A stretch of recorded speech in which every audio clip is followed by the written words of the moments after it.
क्या कमाल का है, सूत्र है ये वेद का। और हमारी माता लोग बड़ फुन गाना ये झांसी को मखान दुनिया मारे जानू क्या ल्याणू या खान। बोलो, सोचो, विचार करो। लघु जीवन संबत पंचदशा कल्पांत ननास गुमान असा। छोटू सु जीवन, कल के बीच में काल है। जो मन की आज हमारा बीच में भोग वही सब नहीं रहो, तब भी मन की मैं गौ माता को मंत्र भूली गई और बाकरों को मंत्र पकड़ी ली। मैं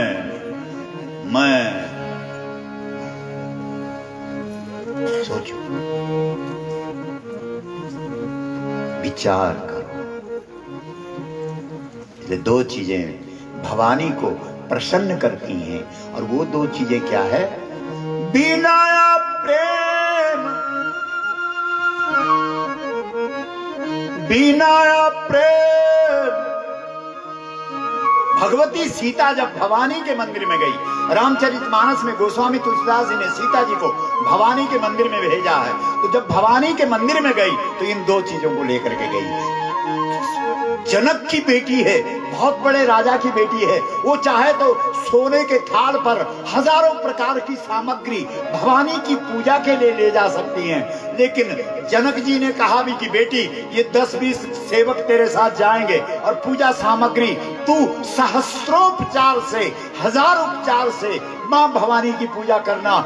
लेकिन मां सीता जी ने कहा, पिताश्री ये सब की जरूरत नहीं है, क्योंकि मुझे मालूम है कि भवानी की पूजा दो चीजों से होती है। किन चीजों से होती है? बिना प्रेम, विनम्रता और प्रेम।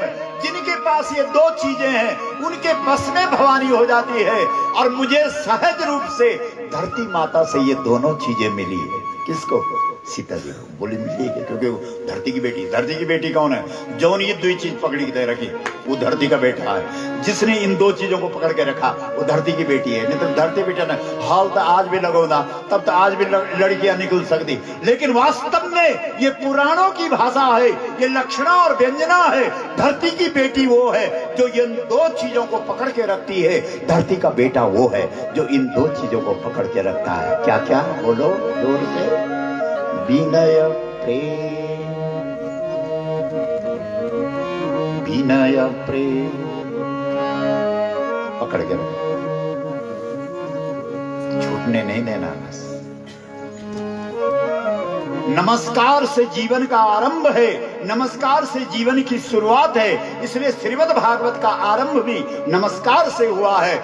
लेकिन नमस्कार में जब एक वचन होता है, जब अकेला नमस्कार करता है तो घमंड भी हो सकता है। एक आदमी सुबह सुबह 4 बजे गंगा नहाने के लिए जाता है और वो रास्ते में देखता है बहुत सारे लोग सोए हुए। उसको कहते हैं इनका जीवन कोई जीवन है क्या? है आज है ये कोई जिंदगी क्या? 4 बजे उससे आ मैं देखा तो 3 बजे उठ जाऊं और तब जाऊं गंगा नहाने। तो तय वो गंगा नहाने बेकार होगी, क्योंकि तय और सब छोटा समझ लिया है कि समझ घमंड होगी ना कि मैं 3 बजे नहा दू जाऊं दो।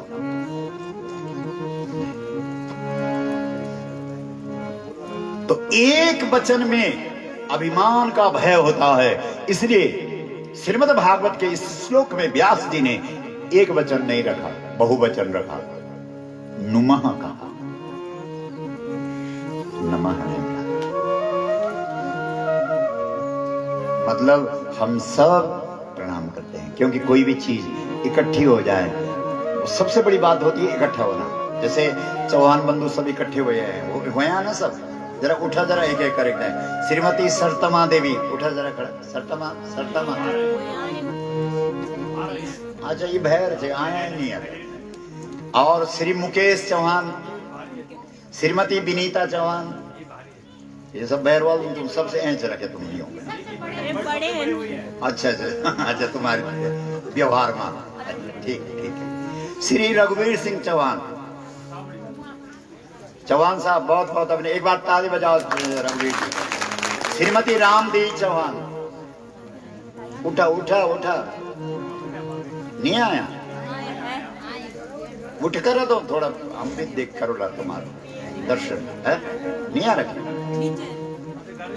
अच्छा, श्री जगमोहन सिंह चौहान, जगमोहन जी तो हमारा मुख्य आयोजक है, बढ़िया व्यवस्था करिए और यहाँ जखमू पेट्रोल पंप है ना, अच्छो इधर पेट्रोल पंप पर बड़ा बड़ा जो धनवंत लोग तो कोई कब्जा था, लेकिन पहली बार है ना एक पहाड़ी मन की जो चौपड़ी धाक जमाए, ताली बजाओ जबरदस्त, बोलो गौ माता की हर हर महादेव। माँ।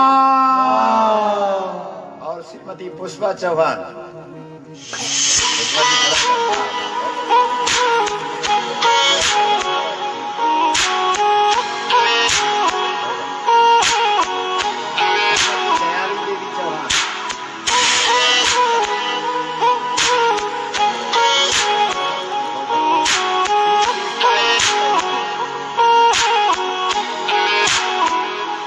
नहीं आया बेड वाला काम पर वो लगे। बहुत अच्छे, बैठा, धन्यवाद। श्री विजयपाल सिंह चौहान,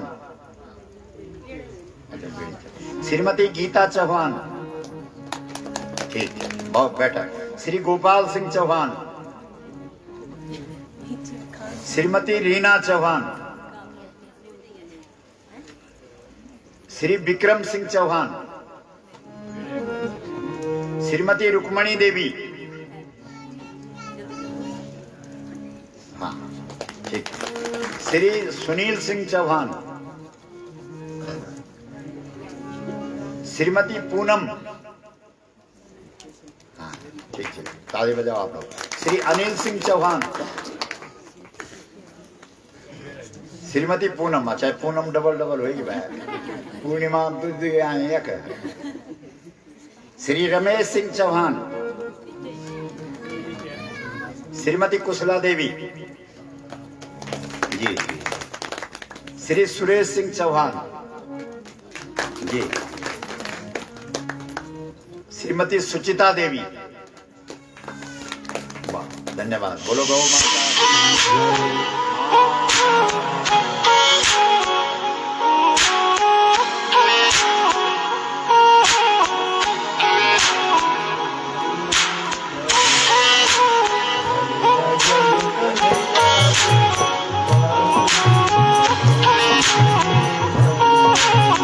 हाथ उठाओ,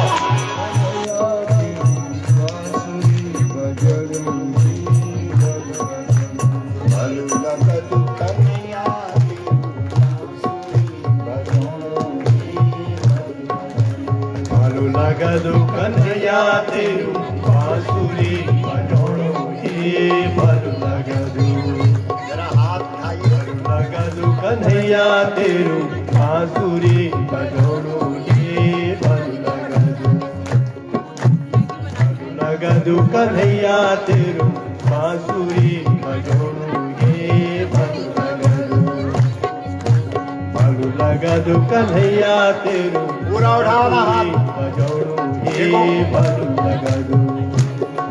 भगवती चाहेगी तो हिम दर्शन होगा।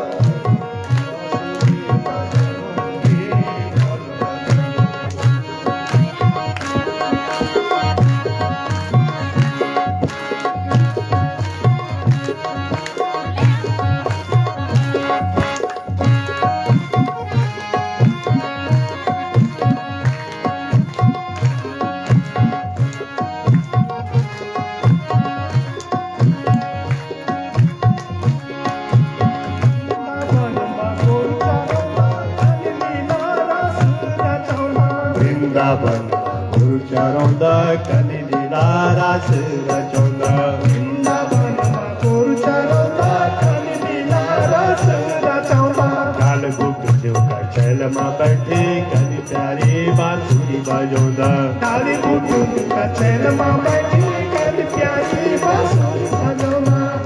लगदो मोहना तेरू बांसुरी बजाणु हे भलु लगदो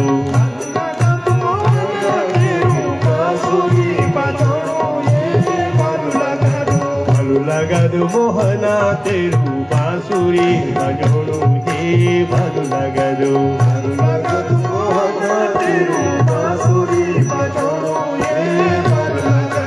भलु लगदो कन्हैया तेरू बुलबुल हसणु हे भलु लगदो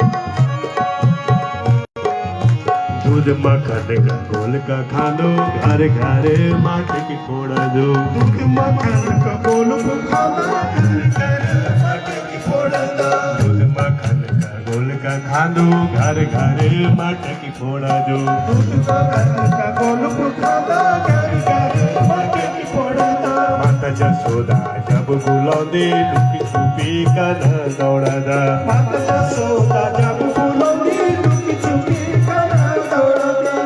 जसोदा जब बुलौदे लुक छुपी कन दौड़ा दा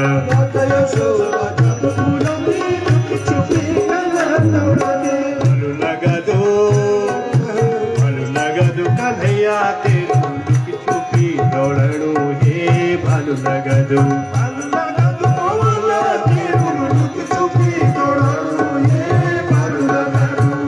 लगदो मोहना तेरू लुक छुपी दौड़णु हे भलु लगदो भलु लगदो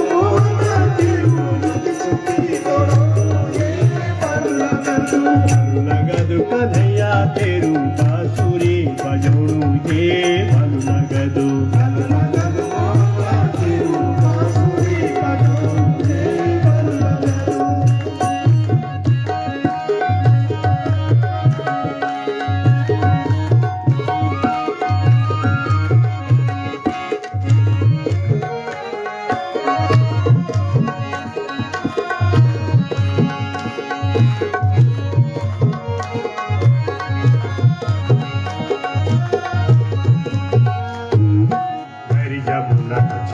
जाला कन प्रभु नाच न चाहुंदा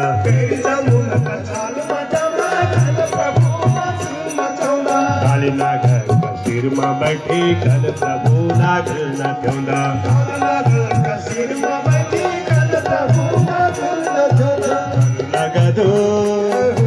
भलु लगदो मोहना तेरू नाग को न चाहुणु हे भलु लगदो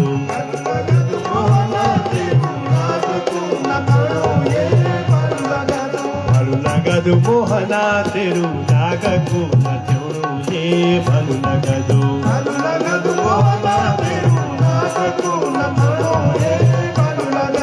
भलु लगदो कन्हैया तेरू बांसुरी बजाणु हे भलु लगदो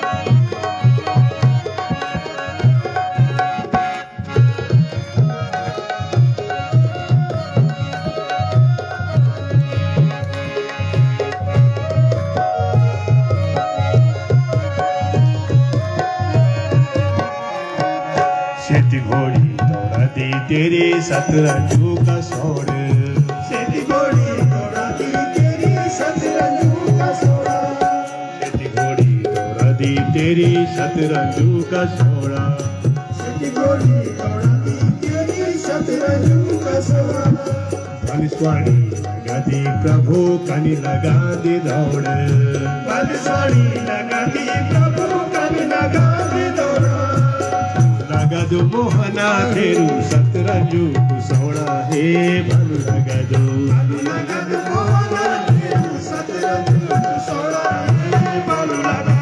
भलु लगदु कन्हैया तेरू सतरंजू सवड़ा हे भलु लगदु मोहना तेरू सतरंजू सवड़ा हे भलु लगदु मोहना तेरू मुल मुल हसड़ू हे भलु लगदु मोहना तेरू मुल मुल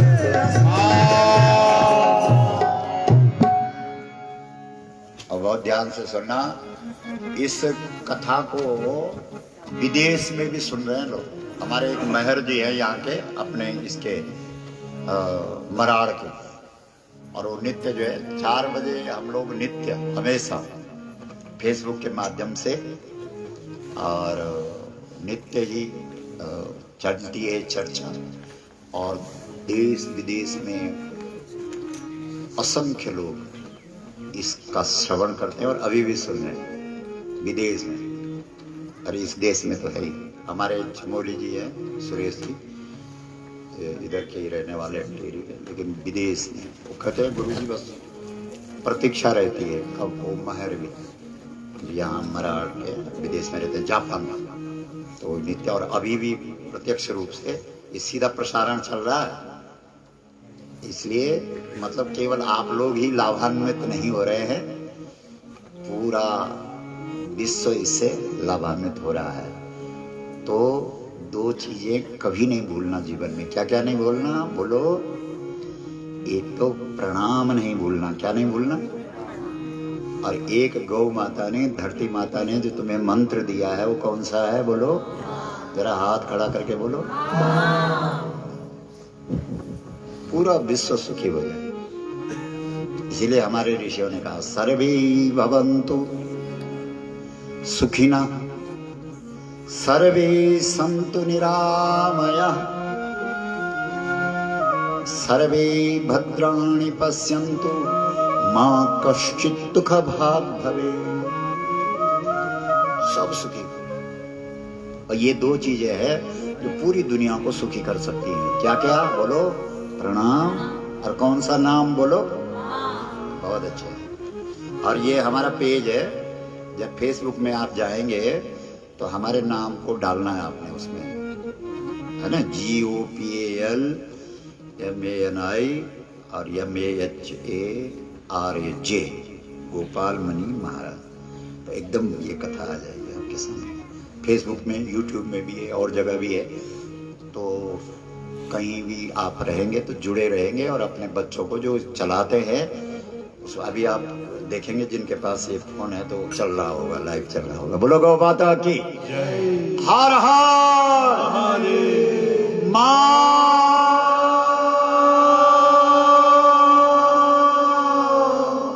तो सबसे पहले किसको प्रणाम किया? भगवान। ठीक है। उसके बाद दूसरे नंबर पर श्रीमद् भागवत में किसको प्रणाम किया? जिसने ये कथा सुना। कौन है वो बोलो? सुखदेव। यम प्रव्रजन्तमनुपेतमपेत कृत्यम द्वैपायनो विरह कातर आजुहाव पुत्रीति तन्मयतया तरवोभिनेदु तम सर्वभूत हृदयं मुनिमानतोऽस्मि।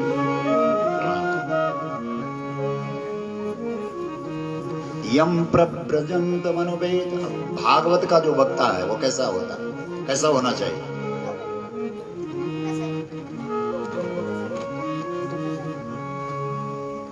श्रीमद् भागवत का वक्ता सुखदेव है, और सुखदेव के शरीर पर वस्त्र नहीं है। अब हम लोग बर्फ पड़ रही बाहर, तो कितने वस्त्र पहने हुए हमने, क्योंकि हमारा शरीर पे कंट्रोल नहीं है ना, हमारा शरीर पे ध्यान है। जिनी अविवेकी पुरुष शरीर, जो अविवेकी व्यक्ति वो शरीर को ही सजाता रहता है। जैसे बोलते हैं ना, जान है जहान है, तो ये किसी ज्ञानी का सूत्र थोड़ी है, शरीर की बात है ना। तो सुखदेव महाराज जब पैदा हुए, हमने अभी बताया था आपको कि वो माया रहित थे। अधिकतर जो भी बच्चा पैदा होता है तो जैसे धरती को छूता है तो वैसे माया में फंस जाता है। सुखदेव नहीं फंसे। पर ऐसा बताया गया है कि सुखदेव पैदा होकर के निकल गए और समाधि में बैठ गए। समाधि का मतलब क्या होता है? समाधि का मतलब होता है जब आपको अपने शरीर का ध्यान न रहे तो समाधि है। आगे सुनिए, एक बार हम बहुत पहले की बात है, यहाँ मंचकोट पे अपना कमान के पास कथा कर रहे थे, बर्फ पड़ रही थी और हमारे ऊपर तो था त्रिपाल बहुत था, लेकिन जनता के ऊपर नहीं था। और जनता भी उस समय क्या प्रलय,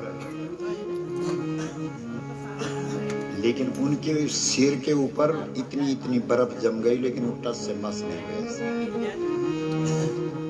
कमाल है, वो सीन भी हम कभी नहीं भूले। बस ऐसे बर्फ पड़ रही, हमने कहा भी की, बोला गुरुजी बंद मत करो बस। तो जब तुम्हें शरीर का होश न रहे, उस स्थिति को क्या कहते हैं? समाधि। क्या बोलते हैं? बोलो जोर से, क्योंकि ये शब्द बहुत आता है, आएगा भागवत। समाधि आपने भी बड़ा सुना होगा, शरीर का ध्यान नहीं तो समाधि। तो सुखदेव समाधि में बैठ गए, बहुत ध्यान दो। अब व्यास जी ने शंकर जी को पाया है, किसके रूप में? सुखदेव के रूप में। सुखदेव कोई सामान्य थोड़ी है, किसका अवतार है? शंकर का। तो लेकिन शंकर तो गया, अब क्या करें? और व्यास जी ने शंकर को क्यों प्राप्त किया बेटे के रूप में, सुखदेव के रूप में? कि मेरी जो भागवत की रचना है, ये जो ज्ञान है, इसको सुखदेव दुनिया को दे। आगे समझ। लेकिन ये सुखदेव तो, ये शंकर तो निकल गया हाथ से, अब क्या होगा?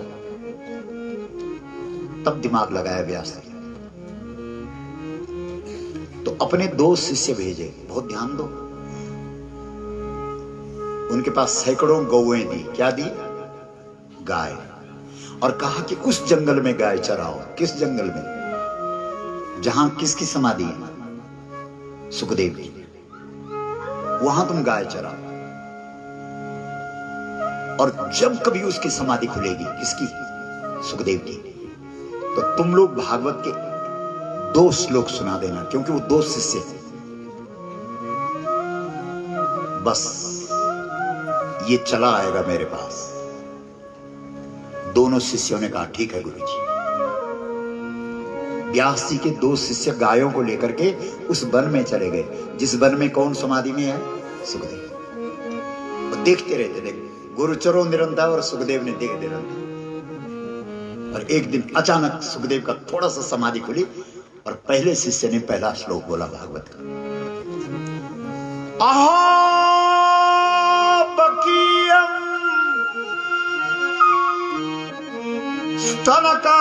स्तनकालकूटम् जिघांसया पाय यदप्यसाध्वी लेभे गतिं धातृजुतां ततोऽन्यं कं वा दयालुं शरणं ब्रजेमा। ये श्रीमद् भागवत का श्लोक है। इसका मतलब क्या है? इस श्लोक में व्यास जी का शिष्य बोल रहा है कि अरे महाराज, कहां खोए हुए हो?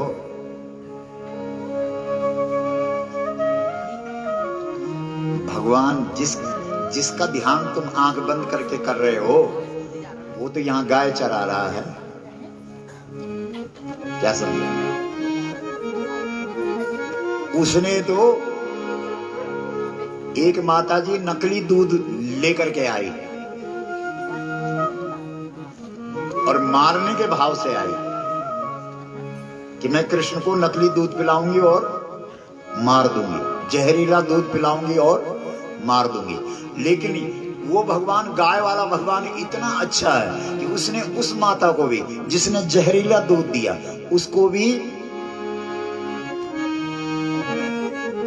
तार दी। तारा है सारा जमाना, हमको भी तारो। तार दिया, तार दिया। उस भगवान का दर्शन करो। कैसा है वो बबुआ? बर्हा पीडम नटवर बपु कर्णयोः कर्णिकारम् बिभ्रदवासः कनककपिशं वैजयन्तीं च मालाम् रन्ध्रान् वेणोः अधर सुधया पूरयन् गोपविन्दैः वृन्दारण्यं स्वपदरमणं प्राविशन्ति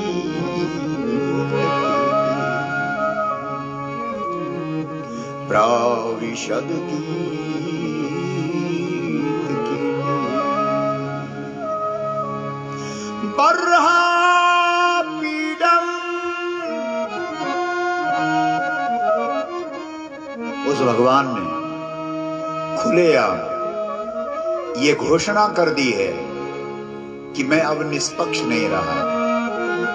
जब मैं गायों के पीछे खड़ा होता हूं तब मैं निष्पक्ष नहीं रह पाता हूं, तब मैं गायों का ही हो जाता हूं। क्या समझा? तब मैंने और कुछ नहीं दिखेंगे। बर्हा पीडम, मेरी निष्पक्षता खत्म हो गई, मैं गायों का ही हो गया। सोचो, ऐसा है वो भगवान। जबकि वो भगवान निष्पक्ष है, लेकिन गायों के पीछे जब वो खड़ा होता है तब वो निष्पक्ष नहीं, तब वो पक्षधर हो जाता है। बर्हा पीडम नटवर बपु कर्णयो कर्णिकारम।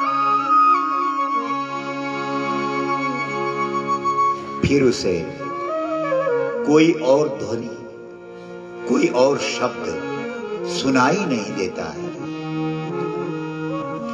बिभ्रदवासः कनककपिशं, फिर वहां प्रकृति का ही जो रूप है, प्रकृति का जो रंग है, वही रंग उस पे चढ़ जाता है, पीला रंग प्रकृति का। वैजयन्तीं च मालाम्,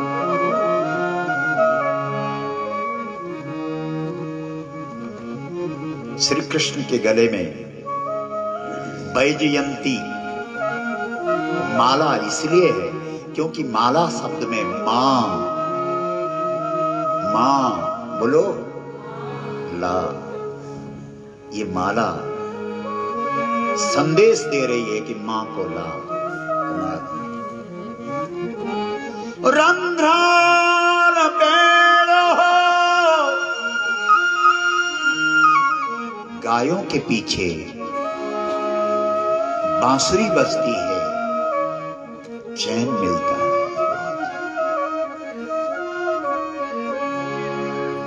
और कहीं नहीं मिलता है। हम ये श्रीमद् भागवत कथा स्वर्गीय देवी सिंह चौहान साहब के उपलक्ष्य में, क्योंकि ये बांसुरी केवल गाय के पीछे ही बजती है। चैन, जिसको तुम मुक्ति कहते हो, जिसे तुम शांति कहते हो कि मेरे पितरों को शांति मिल जाए, वह केवल गौ माता ही देती है। बाकी किसी की हिम्मत नहीं जो तुम्हें चैन की बांसुरी सुना दे। रंध्रान बेनो अधर सुधया पूरयन् गोपवृन्दैः। ये गाय वालों से घिरा रहता है। कौन? श्री कृष्ण। गवा मध्य बसाम्यहम्, मैं गायों के बीच में रहता हूं। मेरा एड्रेस नोट करो, मेरा पता नोट करो, ये श्री कृष्ण कह रहे हैं। गवा मध्य बसाम्यहम्, मैं गायों के बीच में रहता हूं। बोलो, शास्त्र भागवत सुना रहा हूं। तब न बोले बाबा गुरुजी ने तो गौ कथा सुनाया। अरे भागवत है ही गौ कथा।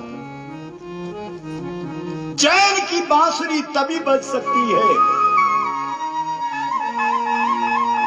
मुक्ति जीव को तभी मिल सकती है, बैतरणी जीव तभी पार कर सकता है जब वो गाय की पूंछ पकड़ता है। बिना गाय की पूंछ पकड़े हुए बैतरणी नदी से कोई पार नहीं हो सकता।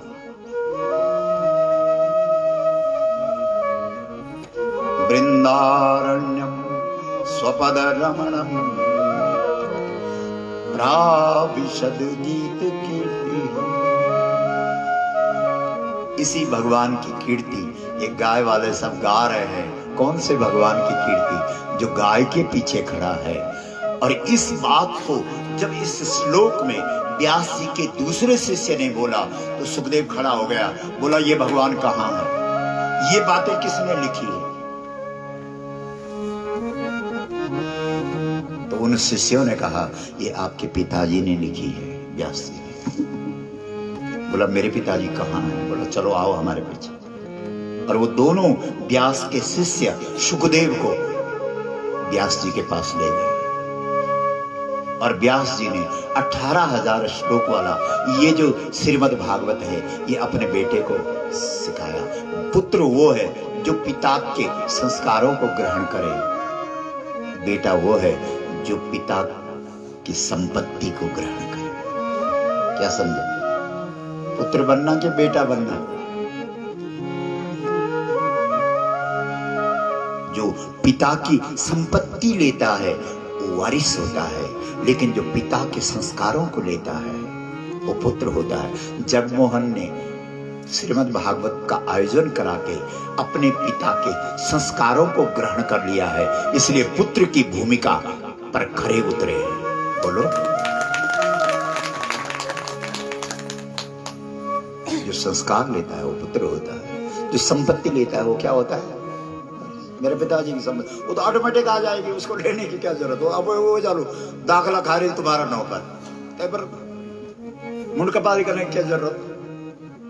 लेकिन पुत्र वो है, पुत्री वो है जो पिता के क्या ले ले। बोलते क्यों नहीं हो? बोला मेरा पिताजी ने भवानी का मंदिर मां देवी भागवत कराए तो मैं ना पिताजी का स्वर्ण स्मृति मां वार्षिक श्राद्ध पर भागवत करूं। वाह कमाल हो गया। बोलो गौ माता की जय। श्रीमद् भागवत महापुराण की जय। हर हर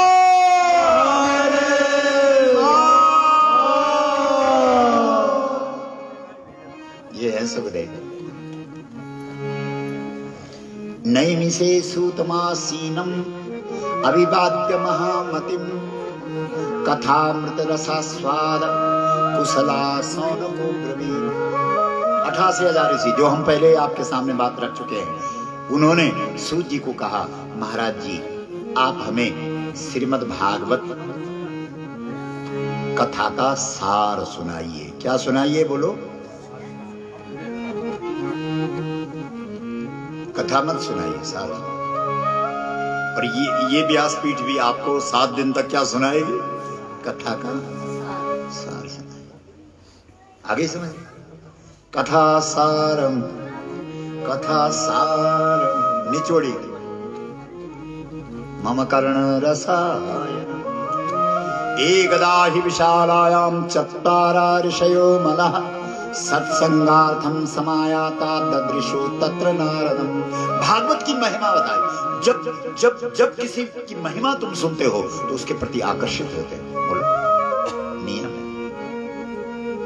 इसलिए हमारे यहाँ पुराणों में पहले उस पुराण की महिमा है। श्रीमद् भागवत में पहले भागवत की महिमा है। क्या है भागवत? कब हुआ? किसने सुना? एकदा हि विशालायाम। श्रीमद् भागवत में एकदा शब्द और रामचरितमानस में एक बार शब्द विशेष है। जहां एक बार आया वहां कुछ खास है, और जहां भागवत में एकदा आया वहां खास है। विशाला नगरी। विशाला नगरी कहाँ के लिए बोलते हैं?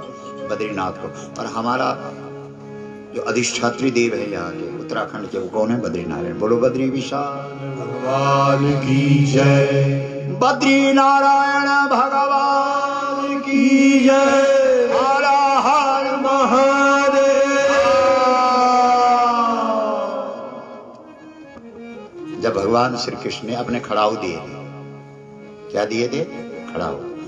तो उद्धव जी ने वो खड़ाऊ मध्य प्रदेश नहीं ले गए, राजस्थान नहीं ले गए, गुजरात नहीं ले गए, महाराष्ट्र नहीं ले गए, कहां लाए मालूम है? यहां लाए।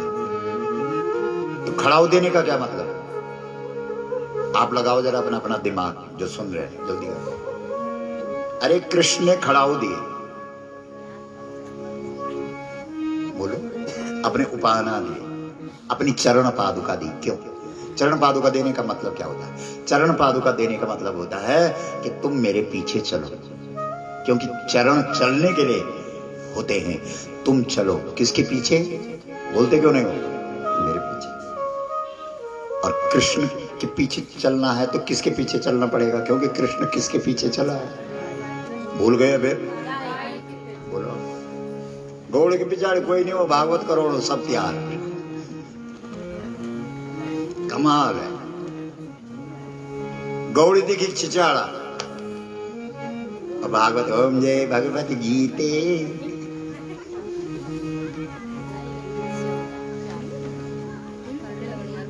इसलिए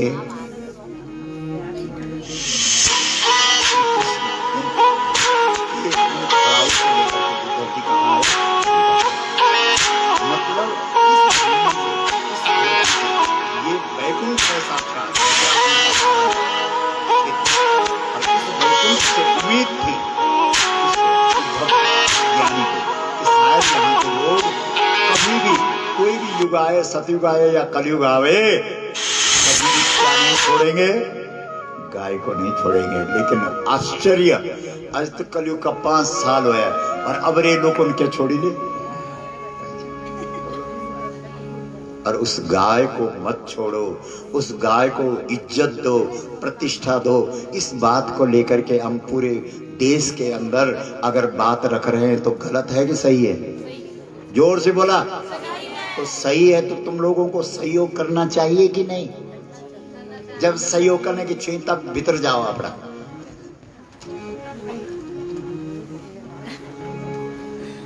गलत है तो बोलो, अभी खुला बोला। अरे ये तो तुमको अपने देवी देवताओं को बार बार नतमस्तक होकर के धन्यवाद देना चाहिए कि हे उत्तराखंड के देवी देवताओं ने, तुमने हमारे इस क्षेत्र से एक अलख उठाई है। कितनी बड़ी बात है। धेनु मानस की रचना उत्तराखंड की पावन धरा पर हुई। तुम्हारे सबके घर में है कि नहीं?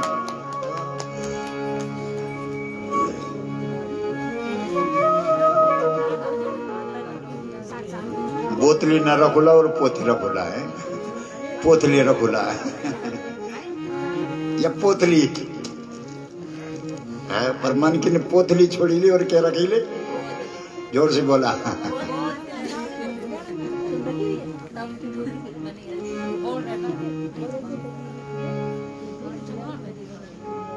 पहले पहले हम जौनपुर में जिस गांव में गए वहां के लोगों ने गुरुजी छोड़ी ले। एक बार हम गजा में गए तो 500 लोगों ने 500 लिस्ट बनाया, बोतलें या कोई तख्ते ही रखी, उखाड़ी बिटन लिया खरीदी थी और सुनी हुए काम का था चलने ले गुरुजी और सीधा अभ्यास कर दी। हम भी गिरना जीते, बोली माता जी तो ले लिए, हमारा क्या काम नहीं, सब गड़बड़। ये स्वर्ग है, देवभूमि है, भारतवर्ष ही देवभूमि है, सारे विश्व का गुरु भारत है।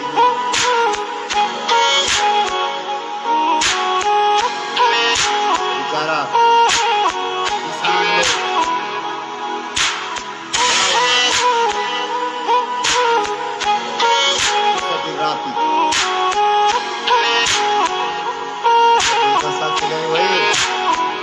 बल्द छोड़ा, गोरू छोड़ा, ट्रैक्टर वाला ब्याह पता नहीं कख मुंह तो कोई ट्रैक्टर दिखाओ या फुंडे भी ले गए ये रोग।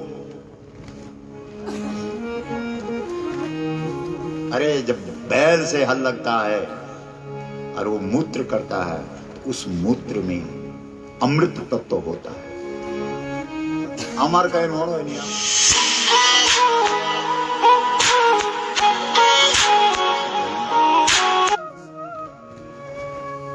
बोलो, विचार करो, लेकिन क्या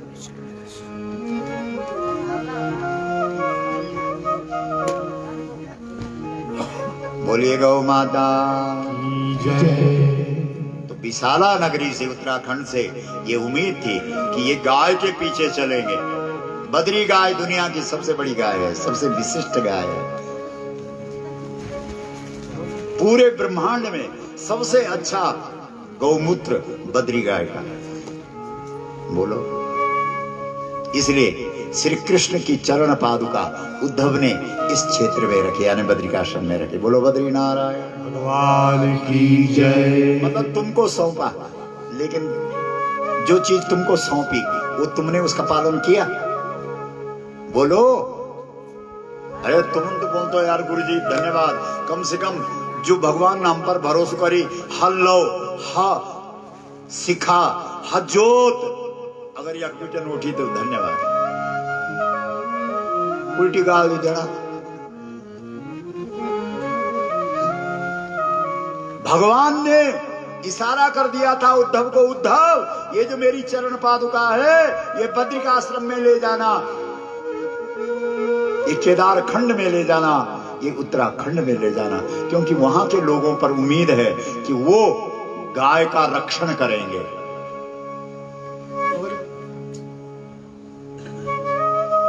वो आंधी यहां तक आ गई, सब बगी गए, सब अंग्रेज बनी गए।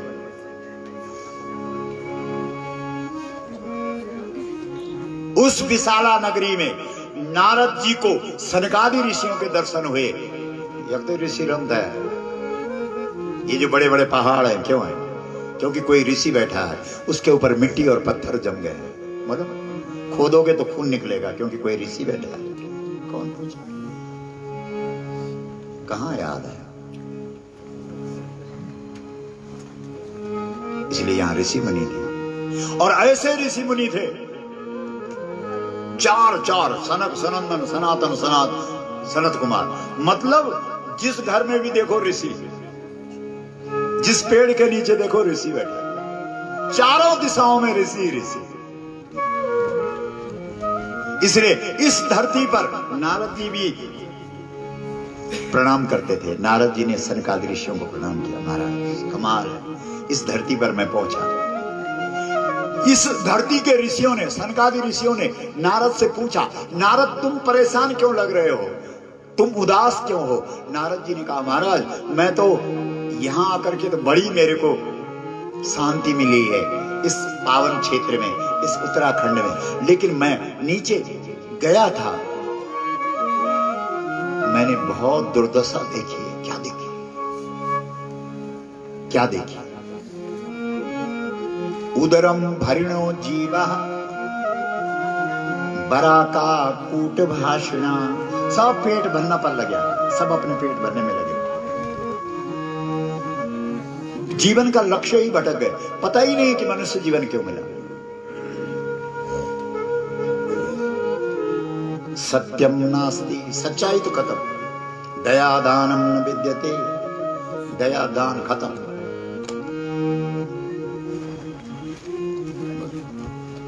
रुपया चाहिए ना बस, बाप बड़ा न भैया, अगाड़ी तुम बोला सबसे बड़ा। चुप हो यहाँ, बहुत चालाक है।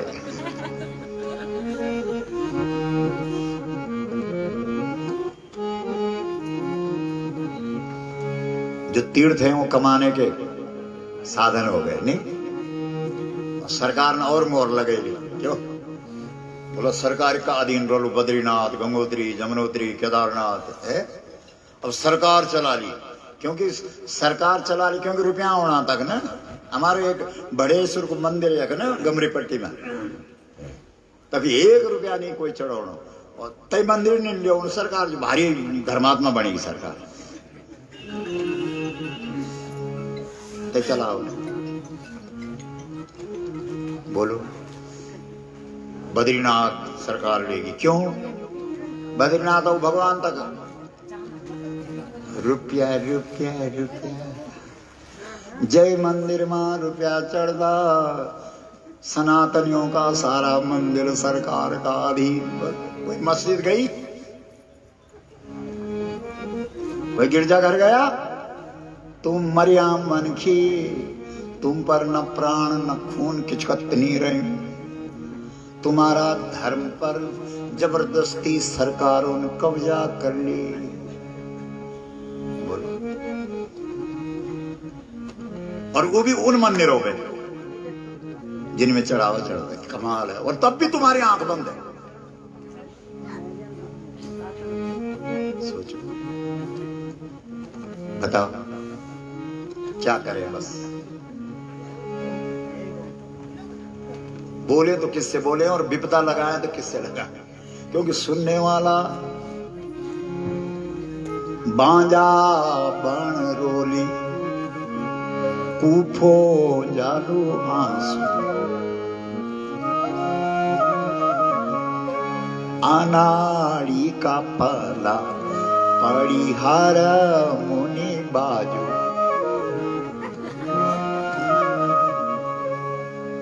ये हो गया बताइए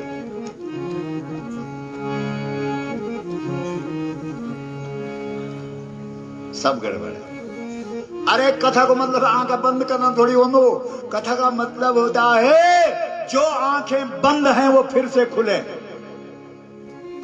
जिन सिद्धांतों के प्रति तुमने आंखें बंद कर दी है उनके प्रति तुम्हारे नेत्र तुम्हारी आंखें फिर से खुले इसके लिए कथा होती है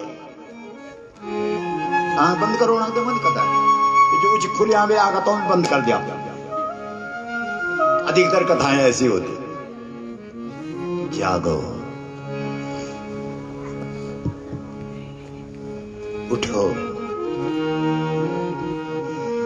ये भागवत नहीं ये जन जागरण है ये भागवानों की कथा है भाग्यशालियों की कथा है भाग्योदयेन बहुजन्म समर्जितेन सत्संगमं चलवते पुरुषौ यदा वै अज्ञान हेतु कृत मोह मदांधकार नासं विधाय हि तदोदयते विवेक तुम्हारे जीवन में विवेक पैदा कर देगा ये वो जागरण है इस विशाला नगरी में बड़े बड़े ऋषियों के आगे नारद जैसे चलते फिरते रहने वाले मुनि भी नमस्कार और प्रणाम करते हैं इसलिए नारद ने सनकादियों को प्रणाम किया और कहा महाराज आप बचा सकते हैं इस दुनिया में जो आग लगी है आप ही बुझा सकते हैं नारद ने कहा सनकादि ऋषियों ने कहा आप दुखी क्यों हैं बोला महाराज मैंने जब दुनिया देखी तो मैं बहुत दुखी हुआ लेकिन जब मैं वृंदावन में गया तो वहां मुझे भक्ति माता का दर्शन हुआ और भक्ति माता के दर्शन क्या होने थे वो बेचारी भी रो रही थी क्योंकि उसके दोनों बेटे बूढ़े हो गए थे और वो जवान थी मतलब भक्ति के 2 बेटे हैं ज्ञान और वैराग्य वृंदावन में भी मुझे ज्ञान और वैराग्य रोते हुए मतलब एकदम खत्म होते हुए दिखे वृद्ध आखिरी सांस ले लेना अंतिम सांस ले रहे कौन ज्ञान और वैराग्य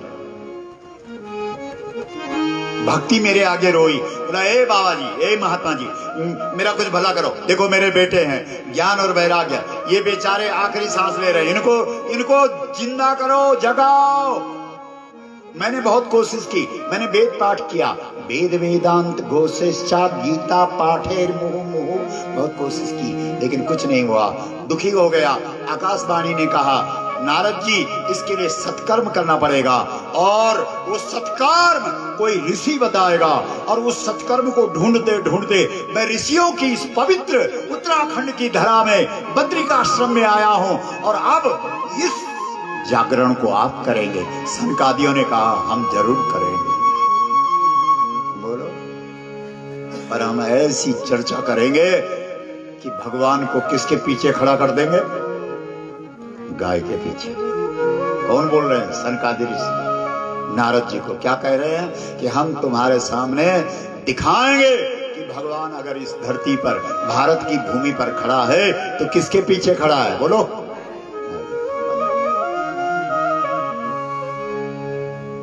सोचो जरा। इसलिए हरिद्वार में इस दिव्य चर्चा को सुनाया है सनकादिक ऋषियों ने। नारद जी प्रथम श्रोता के रूप में रहे और तुंगभद्रा नदी के तट पर एक आत्मदेव नाम का ब्राह्मण है। दुखी है वो, घर से दुखी है, अपनों से लोग ज्यादा दुखी है नहीं। अपने दुख से दुखी नहीं है, दूसरे के सुख से दुखी है। बोलो गौ माता की जय। घर में धुंधली पत्नी है। पत्नी का जो रोल होता है वो शांति का होता है, लेकिन अगर बेचारा कहीं से थका हुआ है और घर में अशांति है तो कहां शांति मिलेगी? बोलो। तो इसलिए आत्मदेव घर छोड़ करके आत्महत्या करने के लिए जा रहा है। अरे मनुष्य जीवन मिला है आत्मोद्धार के लिए, लेकिन वहां उसको एक साधु मिल गया। जीवन में जब तुम ऐसी स्थिति में हो कि आत्महत्या का विचार आ गया हो, तब अगर जीवन में कोई पुण्य तुम्हारा होगा तो किसी गुरु का, साधु का दर्शन तुम्हें करा देगा। इसलिए उस ब्राह्मण ने जो पुण्य किया होगा उसके फलस्वरूप उसको एक साधु का दर्शन हुआ और साधु ने उसको एक फल दिया और उस फल को वो घर लाया, अपनी पत्नी को दिया। पत्नी तो उस फल को नहीं, उसकी पत्नी ने तो वो फल नहीं खाया, लेकिन उसकी पत्नी ने वो फल किसको खिलाया? कोई भी फल दुनिया में तब अपना प्रभाव दिखाएगा जब साक्षी कौन होगी? बोलते क्यों नहीं? बोलो। भागवत कथा अपनो रिजल्ट देगी, लेकिन कब देगी? जब साक्षी गवाही कौन देगी? गाय। बोलो। कितना पुण्य है देवी सिंह चौहान साहब का, जिनकी स्मृति में श्रीमद् भागवत गौ को केंद्र में रख करके चल रही है। कितनी बड़ी बात है, क्योंकि जो भी सत्कर्म फल देगा वो कब देगा? जब साक्षी कौन होगी? गाय। बताइए कितनी बड़ी बात है। इसलिए फल गाय, और गाय के फल से एक बेटा उस घर में हुआ जिसका नाम है गोकर्ण। बोलो गोकर्ण महाराज की जय। और वो जो धुंधली थी उसकी पत्नी आत्मदेव जी की, उसको बड़ा गुस्सा आया तो उसने ईर्ष्या बस अपनी बहन के यहाँ से खरीद करके एक बच्चा लाया कि नहीं, मैं इसको नहीं मानती, मेरा तो ये है। और उसका नाम रखा गया क्या? धुंधकारी। तो दो ही प्रकार के लोग हैं दुनिया में, एक धुंधकारी हैं और एक गोकर्ण हैं। जो गाय को मानने वाले लोग हैं वो गोकर्ण हैं, और जो गाय को विस्मरण कर गए हैं वो, जोर से बोलो, जौन गुरु बाजार छोड़ी ले ही सबको बोलते क्यों नहीं? धुंधकार। छोड़िया ले लो एक धुंधकारिन और धुंधकारिन छोड़ी लिखा है।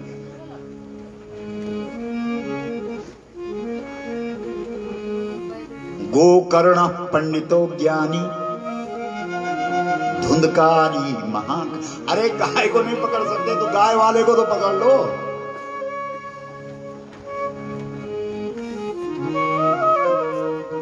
शहरु बाजार रहना है ना, भगवान श्री कृष्ण ने सोने से पहले किसका दर्शन करते थे? गाय का। और उठते समय सबसे पहले किसका दर्शन करते थे? सुरवी सन्मुख शिशु ही पियावा। सबसे सुंदर दर्शन दुनिया में है अगर कोई गाय अपने बछड़े को दूध पिला रही और उसका दर्शन तुम्हें हो जाए। बोलो गौ माता जय। नहीं, क्योंकि नरक मिल जाए तो छुटकारा मिल जाता है, लेकिन कुसंग मिले तो छुटकारा की कोई संभावना नहीं। संग अच्छा रखो और इस प्रकार से गोकर्ण जी ने गया में बड़ी श्रद्धा से उस धुंधकारी के लिए, जो धुंधकारी बन गया और षड्यंत्र से मारा गया। 5 वैश्याओं ने उस पर आग डाल के और बड़ी मुश्किल से, क्योंकि जो पापात्मा होते हैं ना उनके प्राण नहीं निकलते, कुछ लोग यो चले जाते हैं। और मृत्यु के लिए क्या चाहिए होता है? पुण्य। क्या चाहिए बोलो?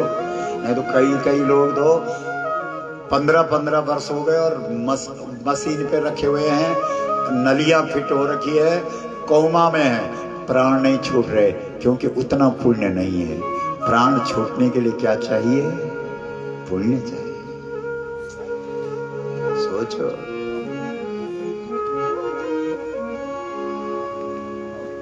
बड़ी मुश्किल से मरा। गोकर्ण जी गौ माता के भक्त हैं, गौ के पुत्र हैं, इसलिए उन्होंने गाय से प्रार्थना की, मां मेरे भाई का उद्धार कैसे होगा जो प्रेत योनि में पड़ गया। श्रीमद् भागवतान मुक्ति, उस ग्रंथ की चर्चा कर जिसमें भगवान गाय के पीछे खड़ा है। बस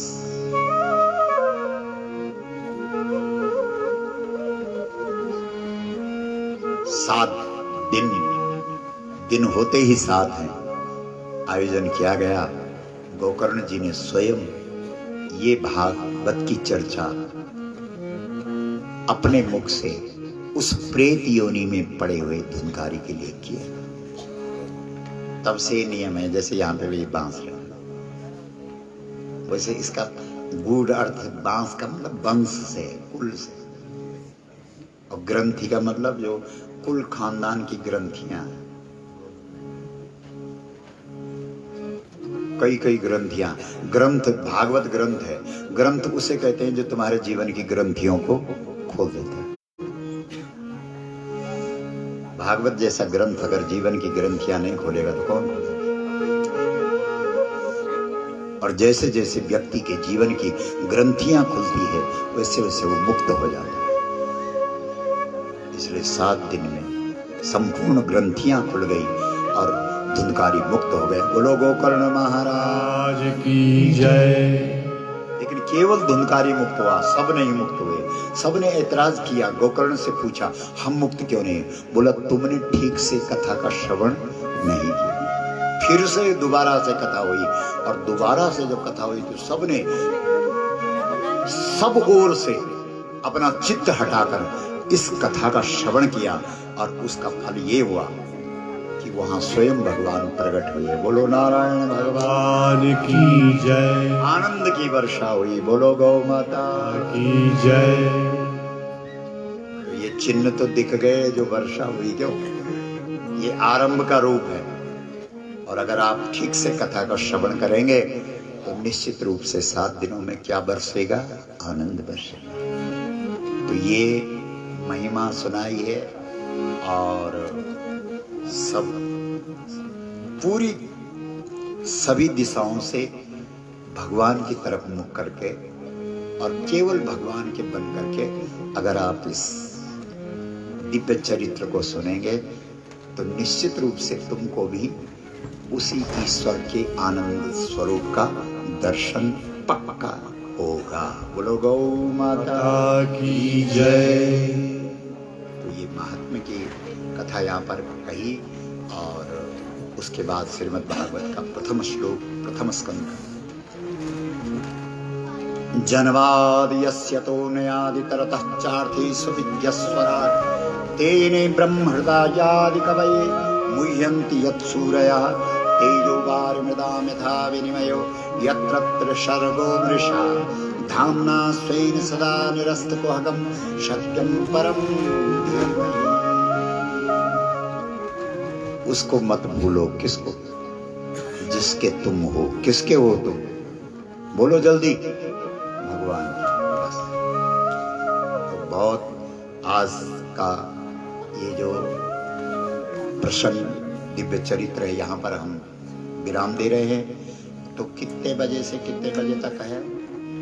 महाराज 12 बजे से देखो, अगर आ सकते हो तो जल्दी आ जाओ। तो ऐसा करेंगे, आप लोग 12 बजे यहाँ पहुँच जाए, बहुत अच्छा रहेगा।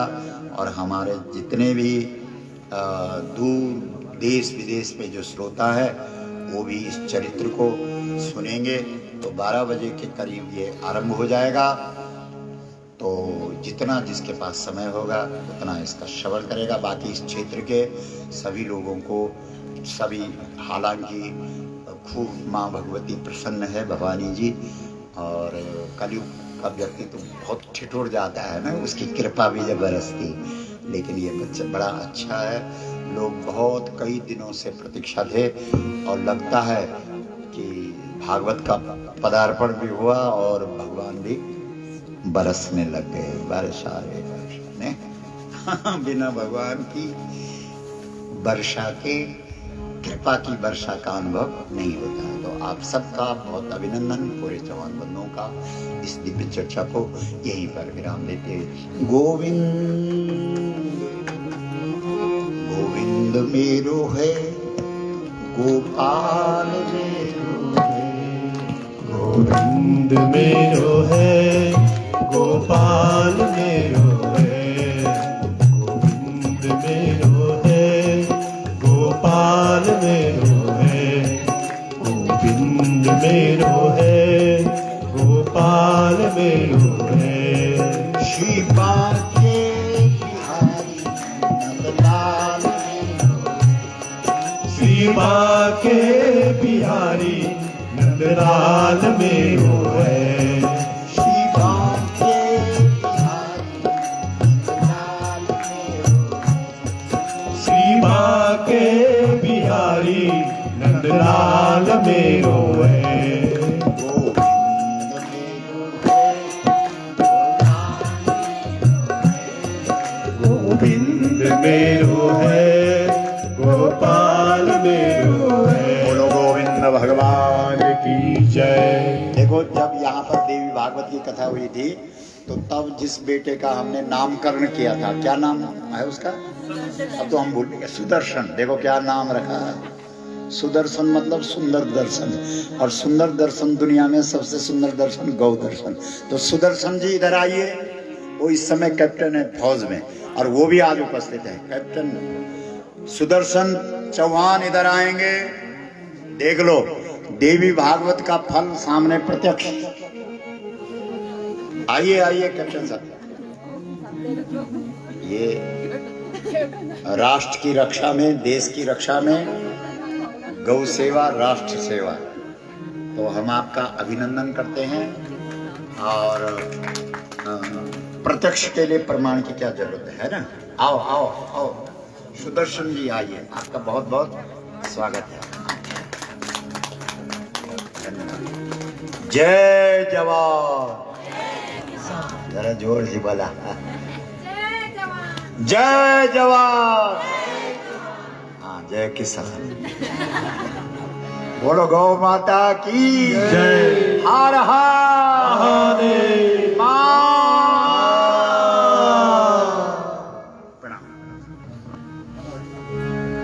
बोले श्रीमद् भागवत महापुराण की जय। तो आइए यजमान परिवार सभी अपने कुटुंबीजनों के साथ